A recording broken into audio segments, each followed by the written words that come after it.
Period. We are live. Peace, peace, peace, y'all. This is Empress Coach Rena Nicole, and this is the AM Inspiration Show to wake that ass up. It is Friday, November the 4th, 2022. Yes. And today's topic is the chemicals of love. With that being said, keep in mind that we are streaming live on all networks.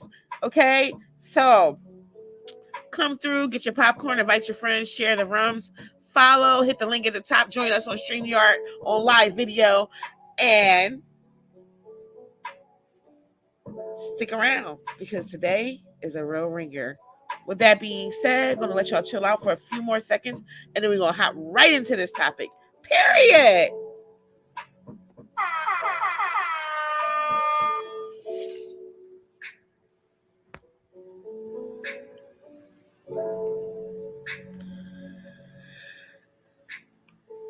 So yes. So today, we are talking about the chemicals of love, and it's literally one of my favorite topics to talk about. You know, as someone who loves to research the psychology of love, the science of love and relationships to help my clients have a better existence, being able to exist better in relationships, this is just the way to go. Knowing about the science of love, okay? So there's so many things, so many fields from anthropology to neuroscience that always have been asking the same exact question, right? And it turns out that the science behind love is extremely simple and even more complex than we ever thought, right?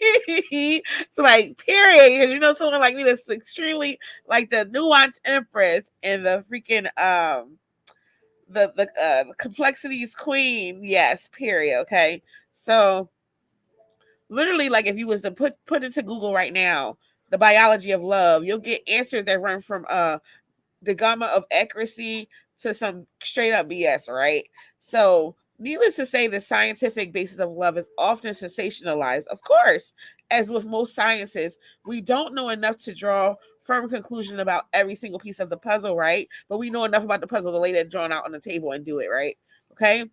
So there's so much of love that can be explained by chemistry, period, right? And literally, we're going to get right into what is the formula of love, okay? So it's literally described as a total eclipse of the brain. Like, I don't know, you ever heard that like forget about it. Like the eclipse of the heart is like a whole song. um so if you take yourself back to the last time you found someone attractive, right? And you feel like that your palms got sweaty, you was nervous, you know, you're falling over your own feet or things of that nature, or you said something completely asinine, and you really like try to get away from them and you just like stumbled or just knocked stuff over and you're just like, oh God. You know what I'm saying? And chances are like 1,000 to 1,000,000% that your heart was pounding through your chest, and that people always say like love or those chemicals make you a little goofy. Okay. So as it turns out, when you think about love, is literally a mental effect. Literally a mental effect on the brain. Hello? So, you know, romantic love can be broken down into a few categories, right? Lust, attraction, and attachment. Now, we talked a lot about attraction this week and a lot about attachment. So we're going to throw in lust into the bowl and we're going to mix it all up together and see what we come up with today on this podcast, okay? So if you're feeling us, share the rooms. Like I said, follow, utilize the chats wherever you are. Hit the link, join us on Spring Yard. I want to see your faces. Hey, YouTube, peace, peace, peace, welcome. And to everyone else, peace, peace, peace, y'all. Hey, Facebook. So love can be distilled into three categories like love, attraction, and attachment, right? So even though there are overlaps and subtleties to each, you know, those nuances, they're all categorized by their own set of hormones, right? Because testosterone and estrogen drive lust, dopamine and norepinephrine and serotonin create attraction, oxytocin and vasopressin mediate attachment, right? Okay. So one more time for the people in the back. Lust, they're made up of testosterone and estrogen, okay? Attraction is made up of dopamine, norepinephrine, and serotonin, okay? And attachment is made up of oxytocin and vasopressin, okay? Hello? Now, let's get into the science, okay? So I need to slow down a little bit. So, lust is literally driven by the desire for sexual gratification. Okay, it's an evolutionary basis, and it stems from our need to reproduce, a need shared among all living things. Okay, through reproduction, organisms pass on their genes and thus contribute to the perpetuation of their own species. Okay, so excuse me, the hypothalamus of the brain plays a major role stimulating the production of sex hormones like testosterone and estrogen from the testes and the ovaries, okay? So, while these chemicals are often stereotyped as being divine masculine or divine feminine or male and female, respectively, they both play a role in men and women, okay? So, as it turns out, testosterone increases libido in just about everyone, right?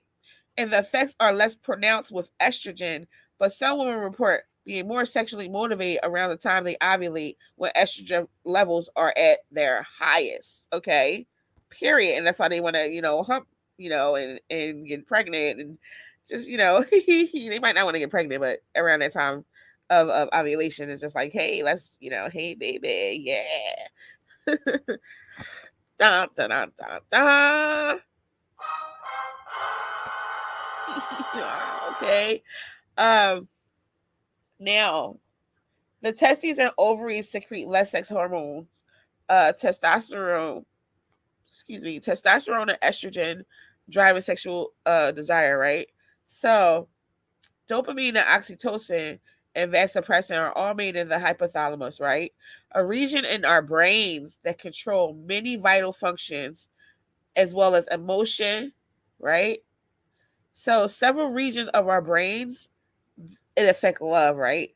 Lust and attraction shut off the prefrontal cortex of the brain, which includes rational behavior.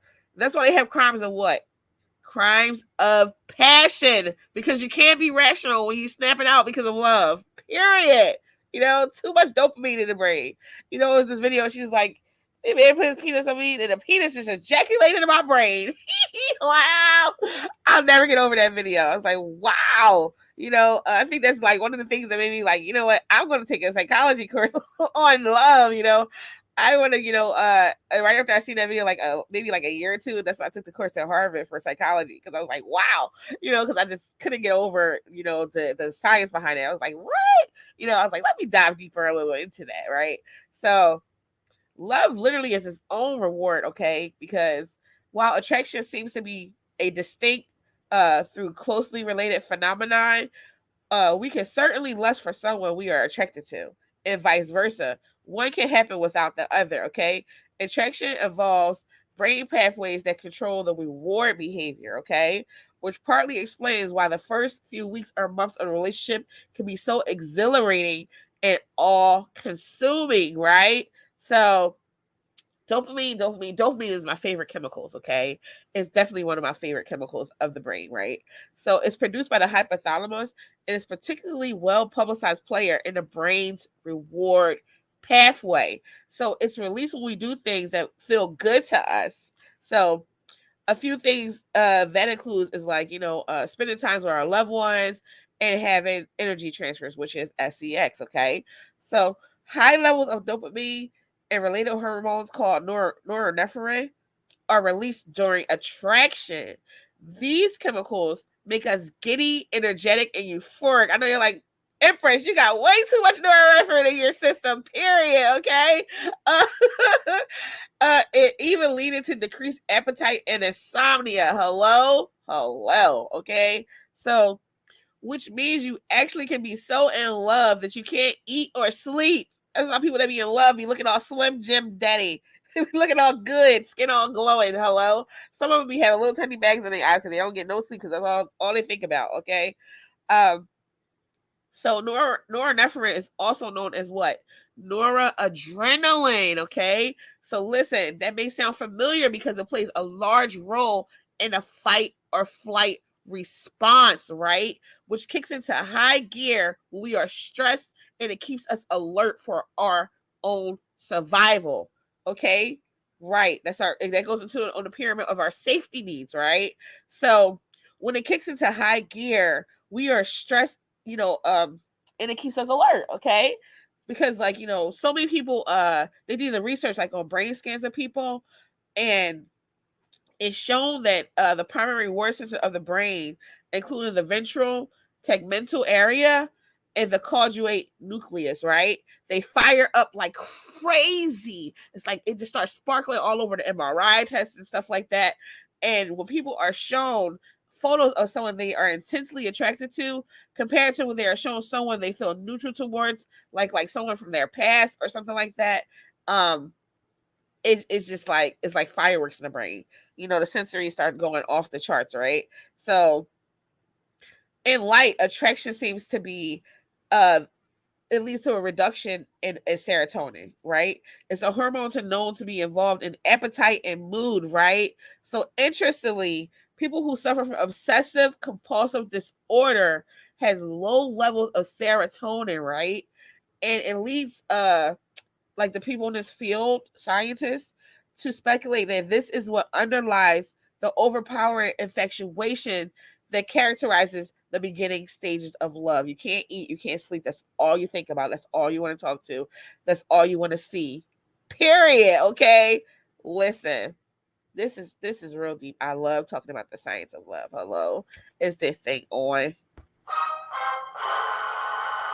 I think I need a moment because we about to hop to a zone. What zone? The friend zone. Wow.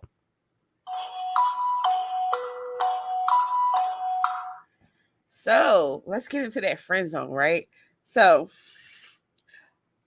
what is about the friend zone, right? So when we talk about attachment is the predominant factor in long-term relationships, right? So while lust and attraction are pretty much exclusive to romantic entanglements, because y'all know y'all like using that word entanglements. Hello, attachment mediates friendships, parent and infant bonding, social cordiality, and many other intimacies as well. Okay, the two primary hormones that appear when it comes to attachments are oxytocin and vasopressin, right? So oxytocin has a nickname which is called the cuddle hormone for this reason. Like dopamine, oxytocin is produced by the hypothalamus and is released in large quantities during energy transfers, which is SEX, breastfeeding, and childbirth. Hello? Listen, I haven't even begun to get on topics of this area because it's something called orgasmic birthing, like natural birthing, where the mother has orgasms while she pushes the baby out. Instead of experiencing pain, she transmutes the energy into orgasms. It's like a tantric form of birth, that I've had like one client do. It was so beautiful. I cried the whole time because it was so beautiful. But anyway, so it's like released in large quantities when like during energy transfer, breastfeeding, and childbirth, right? So people like what the hell, right? So but when you're breastfeeding, like you can feel the release, and you can feel like the baby will start like grabbing at your boob and like caressing your boob, and you'll just like massage the baby and stuff like that to encourage them to drink more, and like that they're comforted. But it's like a release that you feel more relaxed and stuff like that when you're breastfeeding. Okay, so it's not like a pervy mervy thing. It's just like a natural thing. Okay, I exclusively breastfed 3 children over the course of 5 years. So yeah, I had one child breastfeed till they were 3. I had another child breastfeed till they were 3, and I had one child breastfeed till they were 1.5. Yeah, so I exclusively fed my child. They never had formula or like false nipples or stuff like that. Okay, so that seems like people like, okay, that's kind of weird, but not of all of the like not all of that is like enjoyable. If you're not having orgasmic childbirthing and you don't feel really connected to a child with breastfeeding, then you're not going to enjoy those things. You're not going to use those things as a way to bond, okay, or a way to like be like make sure your child is healthy, or just childbirth is just, it can be painful, and that's completely okay. That's completely okay if you feel like childbirth is painful, right? So But literally the common denominator in everything is that the persecutors is the bonding part. It's all about bonding, right? So it makes it pretty clear why having separate areas for attachment, lust, and attraction are imperative, okay? Because we are attached to our immediate family, but those other emotions has no business there. You get what I'm saying? Like, you don't want to be cuddled up with your immediate family, right? Hello? Okay? So I said, like, it all comes together, but it's all still has its own separate nuances, right? Um, so it all paints like that rosy picture, like those rose tints of love. Like hormones are released, it makes us feel good, we're rewarded, and we're close to our romantic partners, right? But that's not the whole story of love. Of course it's not, because love is often accompanied by some people, because I'm not going to say all, because everybody doesn't experience these things, like of jealousy, erratic behavior, and irrationality, right? So, along with a host of other less than positive emotion and moods, it seems that our friendly cohort of hormones are also responsible for the downside of love. Hello? Hello. We about to get into this right now. Period. We about to jump right into this part. Because often I don't see the other side of love from people. I see the jealousy, the irrationality, the despondentness, the disconnectedness, the craziness, like, wow, okay. So, dopamine, for example, is the hormone responsible for the vast majority of the brain's reward pathway, right? We already went over that. Hello. Okay. So, that definitely means controlling both the good and the bad, or since we don't like using good and bad, we can just say both the high vibrational or the low vibrational, okay? And you experience surges of dopamine for your virtues and your vices, right? So dopamine pathway is particularly well studied when it comes to addiction. Hello? Okay? Addiction. Addiction can be anything that you're addicted to. The same regions that light up when we're feeling attraction light up when drug addicts, trigger warning, take cocaine, heroin, or even smoke marijuana. I know you're like, how the hell are you gonna call motherfucking marijuana smoker a drug addict? But listen, we're talking about addiction and how the dopamine releases in the brain, okay? So even when you binge eat sweets, or when you're, that dopamine is being released, because a trigger warning, cocaine maintains dopamine signaling for much longer than usual, leading to that temporary high. Like if you've ever been out to a club and you see people in the bathroom just snorting cocaine because they was tired, tired from dancing and drinking, they want to lift, they just say, like, I want to give myself a boost real quick, so they'll snort a line, right? And they'll just go back out and be dancing the night the night away. But when the night is over, they crash down. So let's keep going about talking about the high part first, okay? So, like, in a few ways, attraction is much like addiction to another human being, okay? So the same brain regions that light up when we become addicted to material goods, as well as when we become emotionally dependent on our partners, okay? And addicts go into a withdrawal, are not unlike love-struck people craving for the company of someone they cannot see. Hello? Right. So dopamine literally it runs on reward pathways in our brain. It's great in moderate doses. It helps us enjoy food, exciting events, and relationships, right? We can push the dopamine pathway too far when we become addicted to food or drugs. Okay. So too much dopamine in a relationship can underlie healthy emotionally dependence on our partner, right? That codependency level goes up and the toxicity start rising. Okay. And while healthy relationship of oxytocin helps us bond and feel warm and fuzzy towards our companion, elevated oxytocin can also fuel prejudice. Hello? Hello? Yes, period. I told you we was going in on Friday. I told you.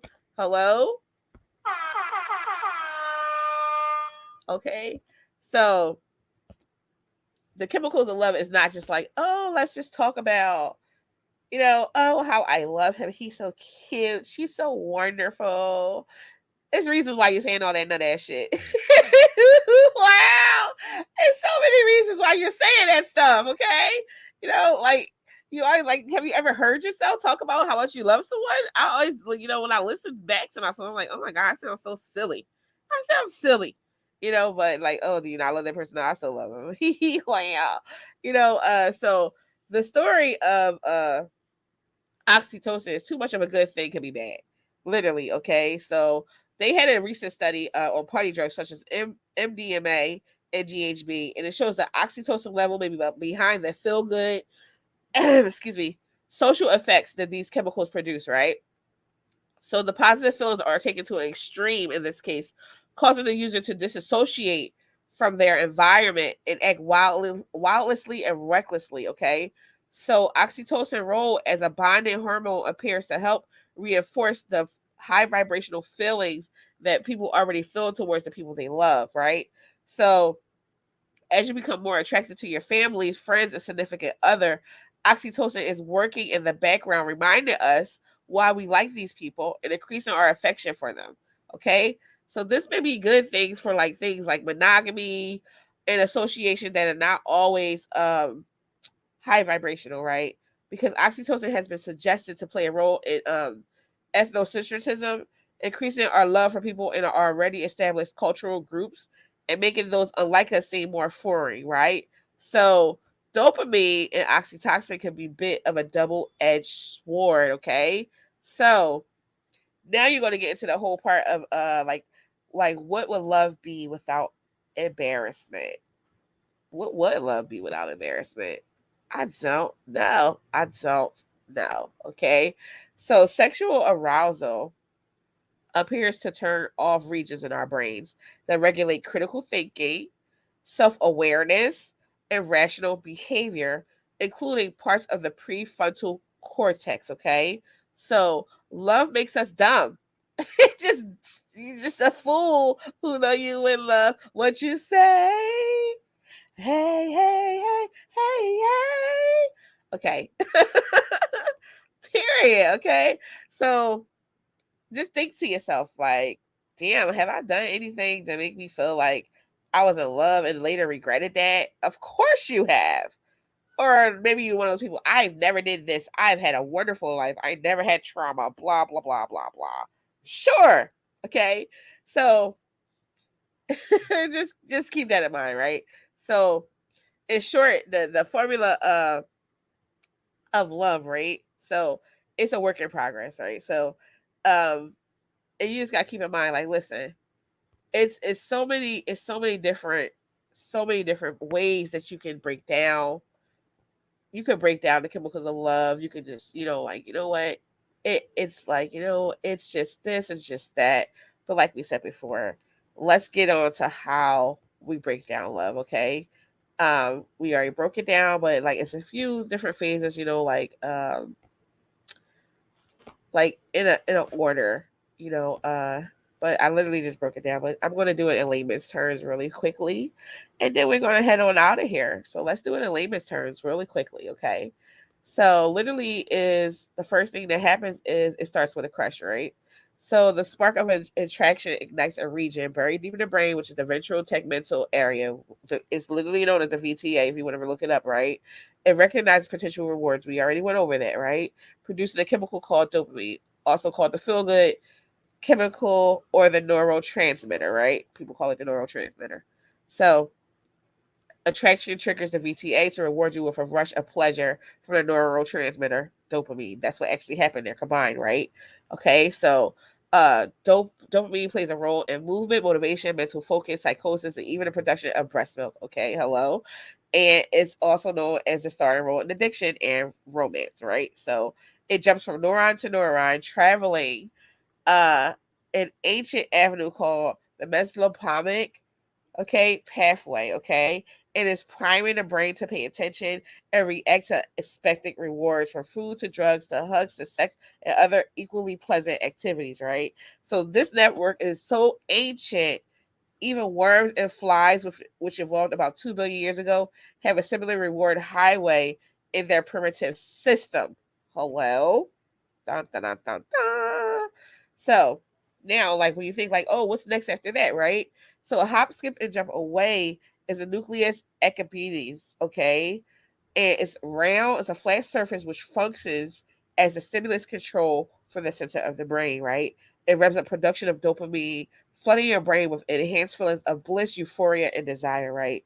Now, keep in mind that euphoria and desire equal a greater attraction to an object of your affection. It's like you're high on love, just as a trigger warning. A drug addict is high on cocaine. We already went over that, right?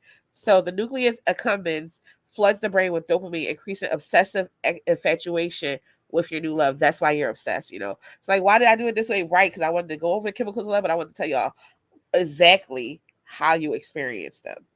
So we're talking about a little bit different before we head out so you can understand more, right? Because it's easy for me to do all that scientific talk, but breaking it down more for you to understand how you're showing up in it is even more important, okay?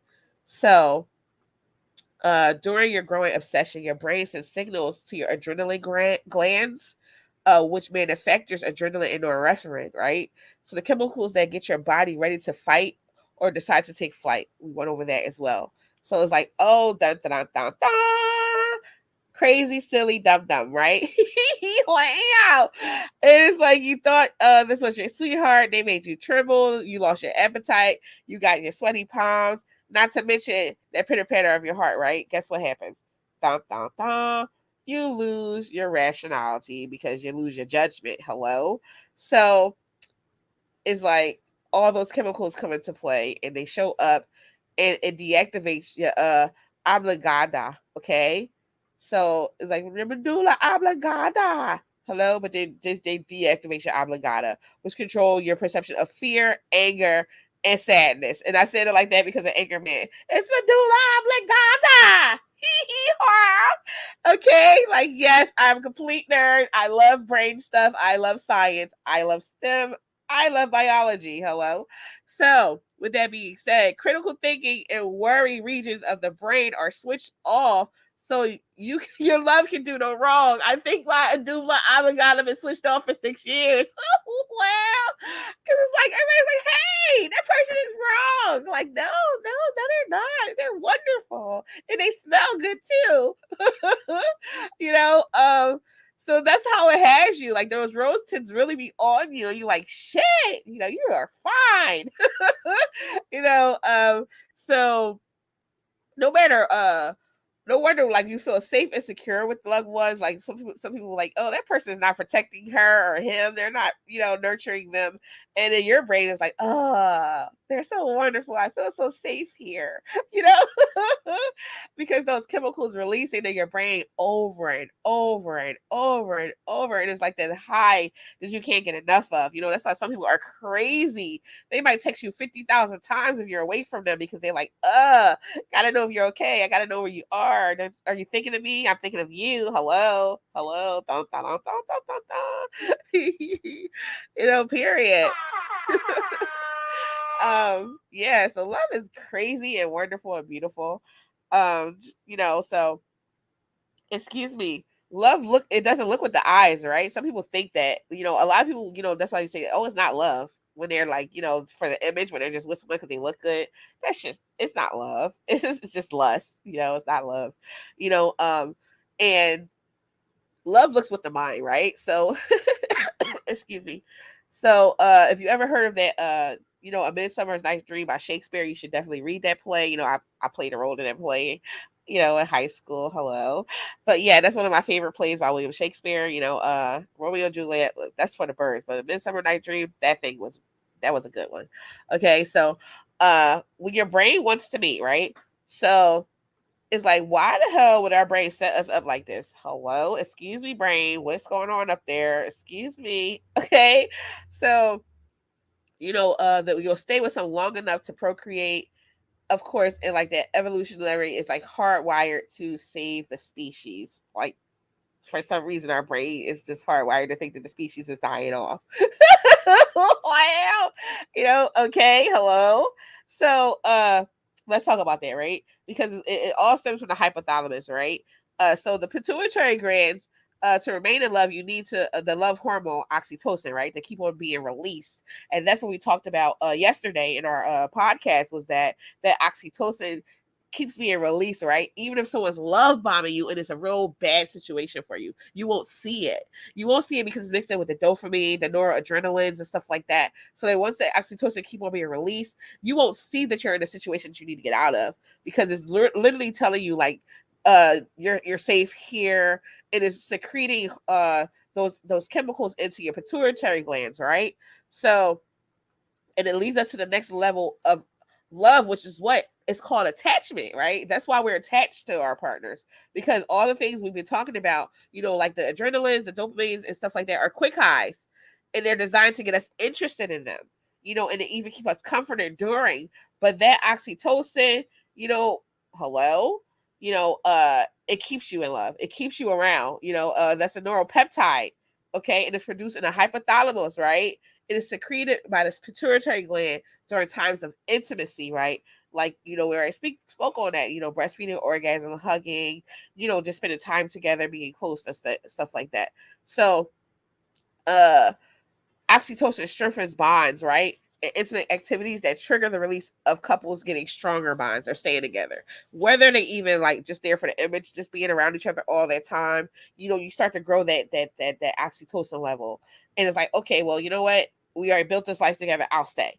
It's crazy how the brain really has us it's hardwired to fuck us up in life. No, I'm just playing. I'm just kidding.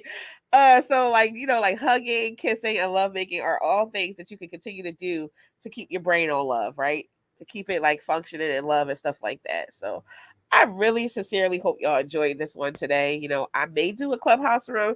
Be on the lookout if you're on Clubhouse. If not, join Clubhouse and join our club, and also join our house. Period. It's about 70,000 of y'all over across all these networks that we streaming on combined for Divine Intervention Show, Coach Rita Nicole, RitaNicole.com, right? Period. So I'm going to need y'all to come on Clubhouse. With that being said, this has been Coach Empress Rita Nicole of RitaNicole.com. And this was the AM Inspiration Show. So wake that ass up. Streaming live on all networks, period. The one, the only, often imitated, never duplicated, never ever duplicated, period. Okay? Authentic and original content. With that being said, I will catch y'all tomorrow. 7 days a week, 365, 9 a.m. Eastern. Stay safe, stay blessed, stay elevated. Peace, peace, y'all. We out. Hello?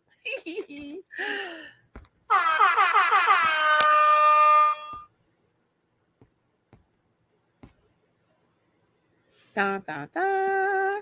It won't let me leave the stream. Okay.